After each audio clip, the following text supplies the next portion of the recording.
একটা আইন চালু করা আছে, সেটা কি? চুরি করলে হাত কেটে দেওয়া।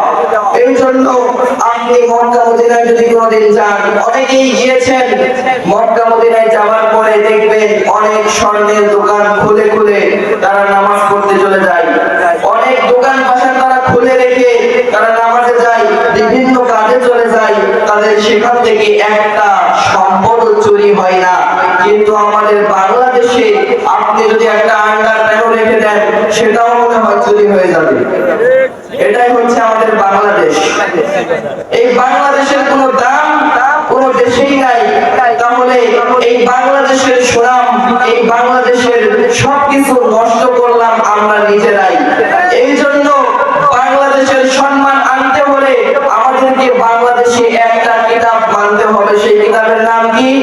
আল কোরআন। এই আল কোরআন অনুযায়ী যদি আমরা নিজের জীবন বিধান চালু করতে পারি, সংসদে যদি কোরআন আমরা চালু করতে পারি, তাহলেই কিন্তু এই দুনিয়াটা, এই বাংলাদেশটা কোরআনের আইনে পরিচালিত হলেই সুখময় একটা বাংলাদেশ হয়ে যাবে এবং এই বাংলাদেশ সারা পৃথিবীর কাছে উজ্জ্বল হয়ে যাবে। এই বাংলাদেশে বিশ্বের সব বড় বড় হাফেজ আছে, বিশ্বের সব বড় বড় কারি আছে, যেমন নাজমুস সাকিব, আবু রায়হান। এই কারিগুলো আমাদের দেশের গর্ব, আমাদের দেশের সুনাম।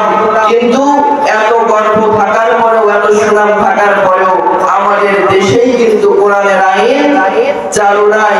তাহলে কি করে হবে? আমাদেরকে চিন্তা করতে হবে আমরা ন্যায় বিচার করতে পারতেছি কিনা। আমি আবু তোহা যদি আমি একটা কোনো মানুষের একটা পা কেটে দিই অথবা একটা হাত কেটে দিই, তাহলে কি হবে? এখন পুলিশ এসে আমার নামে মামলা করে দিবে, আমাকে 10 বছরের জেল দিবে অথবা 10 লাখ টাকা জরিমানা করবে। এটা কি ইসলামের আইন? না, এটা ইসলামের আইন নয়।